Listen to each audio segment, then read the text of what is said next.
Sa ngayon ay mayroon tayong isang overhaul na Rossi na di atras. Bali nagpalit po ako ng kunik-nira dito. Ako lang po ang symbol nito kasi mayroon na tayong aligner. Ngayon, ang i-share ko sa inyo ay kung paano ba natin tanggalin itong kanyang gearbox at paano natin i-assemble.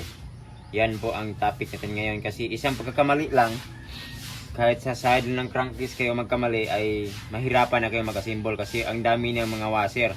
Kasi yun po dito sa kanyang kicker ay marami po kayong i-assemble na washer. Kasi di atras po siya. So bali hindi ko pa siya nalinisan. Pagkatapos ko may malinis ay i-assemble natin isa-isa. So dito sa di atras na Rossi ay tanggalin na itong gear na to. Bali ito po ang sabitan ng sprocket.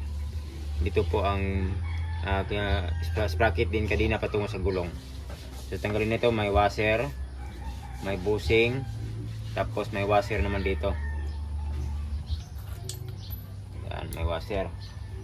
Bali dalawang washer po sa bandang likod. Yan po. At may bushing. So linisan ko muna yan. So next naman natin tanggalin na ito pong gear nito sa kanyang kicker. Yung sa kanyang crank. Yan. Mayroon siyang washer. Tapos yun may gear, itong gear na to. Tapos mayroon siyang stick bearing. Bali isa, dalawa. Yun, tatlo. Yan, tatlo. Yan, tatlo po siya. Tapos washer dito sa babaw. At washer naman dito. Tapos mayroon siyang spline washer. Yan o. May ngipin. Spline washer. Dito yan. Yan. Isahin natin para hindi kayo malilito. Tapos ito nagkaplastada ito dito. Dito to na tapat. So tingnan niyo sa pag-assemble ko dito kasi isang pagkakamali lang. Kahit sakto naman kahit okay na ang pag-assemble ng mga gear. At isang pagkakamali lang, pag salpak mo ng crankcase dito, yung takip, isang pagkakamali lang ay wala na. Back job na tayo.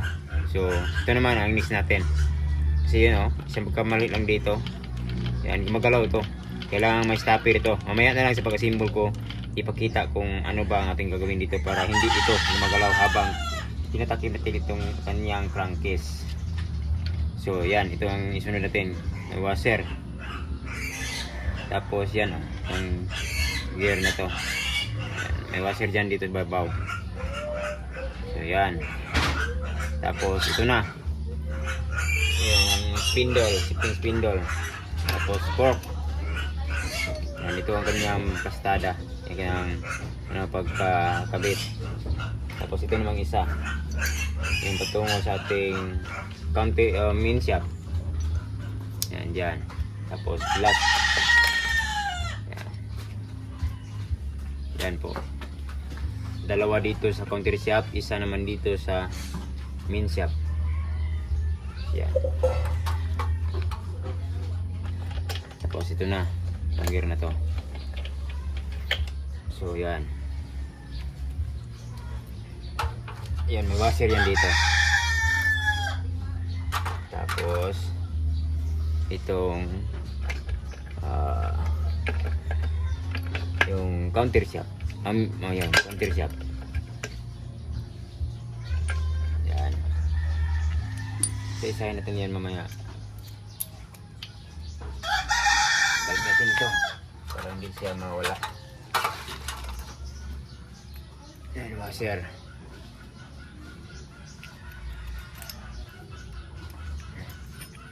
Yan, tapos bushing. Isa-isahin natin ito mamaya pag assemble natin. Linisan muna natin. Yan. Yan, washer yan dito. Kabila. Tapos kicker. So yan. Magpalit tayo ng return spring dito kasi yun wala nang return spring. Yan, hindi na siya mababalik pag pinapadyakan. Wala nang return spring, kinukuha na. So wala na siyang return spring.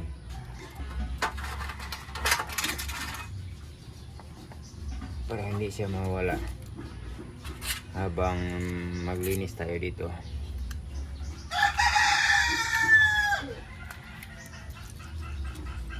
Ayan. So ang dami, no? So palit tayo na dito yung spring dito.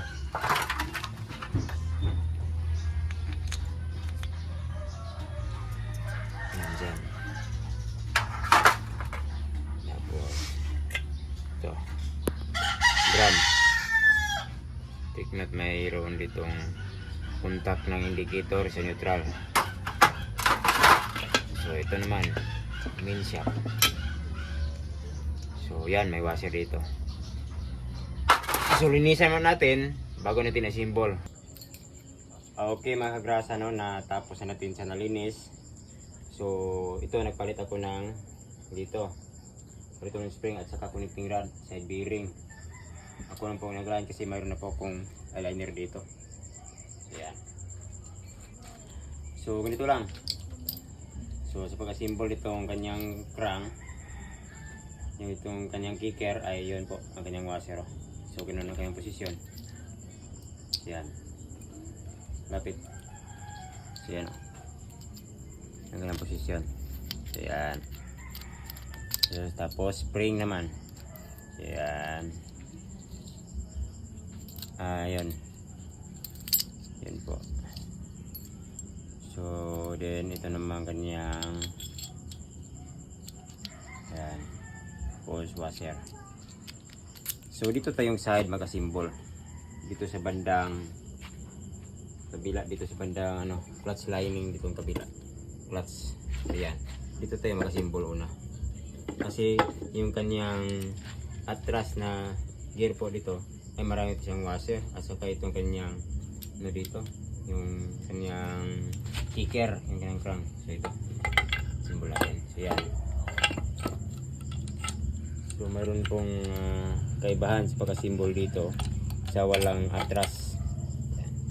Tapos ikot lang. So kailangan naka-pre itong gear na to. Yan. Pre. So yan po. So ito naman isunod natin, itong gear na to. So may washer yan, ito may spline. So dito yan, yan, lapit. So yan. Tapos ibabag yung kan. Tapos ito naman, itong washer na to. Take note, yung isang washer na manipis, you know, yung malaking butas. So yan, medyo malaki yung kunti. So ito po, ito yan sa ilalim. Yan, yan. Tapos ito sa bandang ibabaw. So take note, mayroon itong roller. Tatlo. Yan, tatlo. Yan, tatlo. Yan, tatlo yan. Ito sa loob. So yan. Diyan yan. So kailangan itong kanyang spline washer. Yan, kagat na sa kanyang ngipin. Yan, dyan yan. Tapos washer. Yan, hulog. Mix natin ito. Ang kanyang atras, reverse gear. So, yan. So, dito yan kanyang posisyon. No? Yan, take note. Yan, dito yan.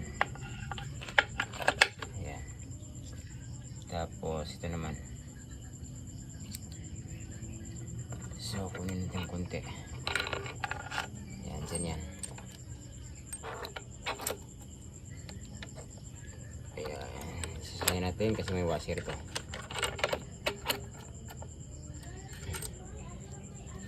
Ayan, may washer ya.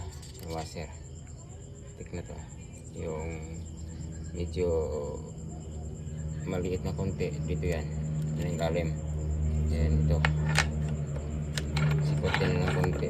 So yan. Tapos yun. Then ito naman.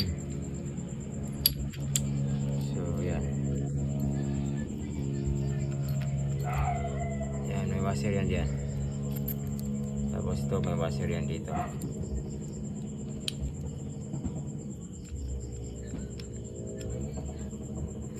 nut, may busing. Kita lang ba sa kamera? Washer. Yan. Congrats, buo na.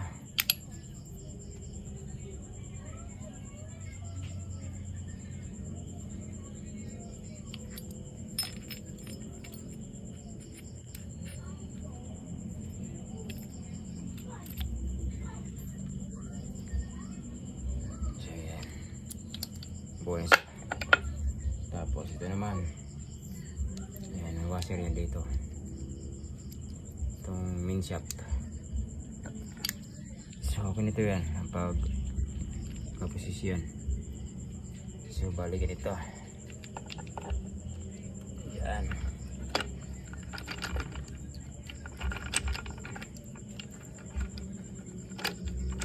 Yan. So, ganito yan.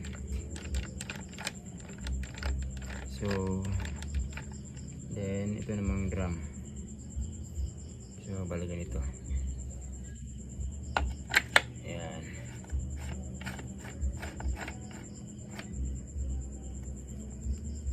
Ayan. Then ito namang fork. So balikan ito yun. Balikan itong posisyon. Ito yung posisyon. So dito. So balikan ito. Yan, nakita. Change position dito ka. Video. So ito sa bandang ilalim. Ito yan nakaharap sa counter shaft. Yung sabitan ng sprocket. Yan, ito pa ng ilalim. Yan, dyan. Tapos ano lang dito sa bayban kanal ng drum.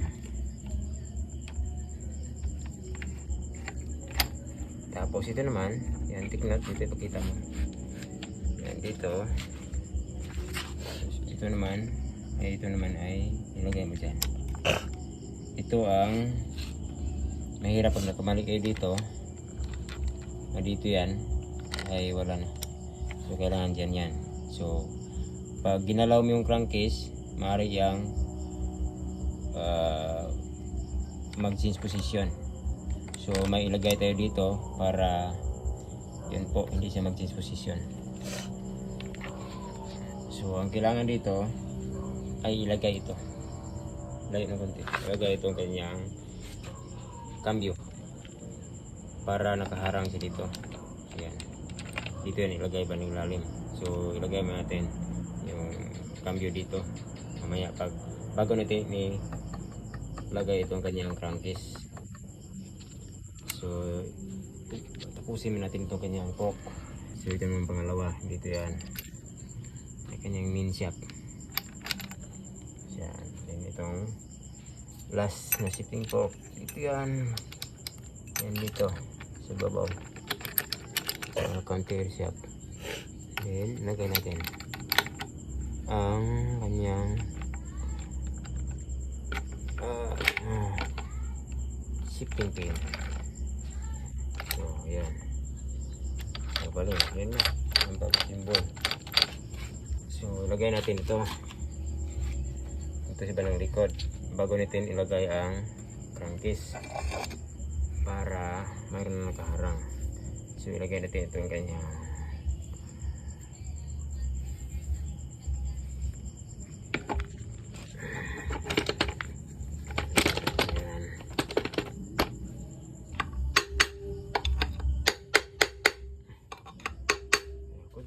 lang.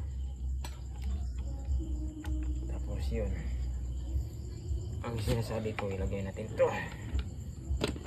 bago tayo maglagay ng kanyang crankcase cover. Yan, kasi pag hindi yan mo ilalagay ay maaari yan mag-iba ang posisyon dito. Para hindi na siya, pag gumalaw ito, hindi na siya lumagpas dito. So yan, yan. Ang clip na lock ng drum. So yan.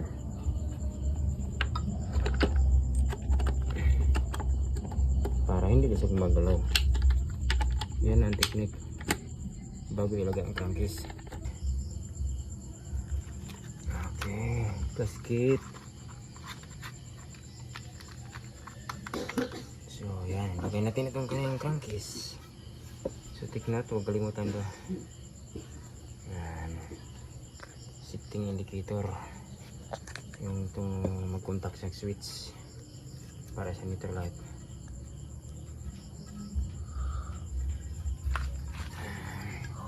Okay, ayusin yung video.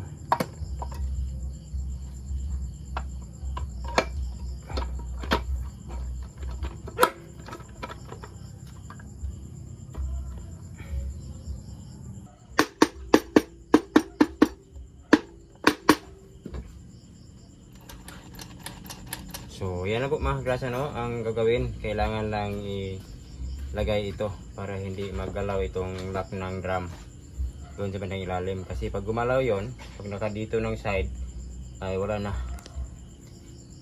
So kailangan ilagay muna. Yun, isabay lang sa pagkasimbol ng crankcase. So, yan.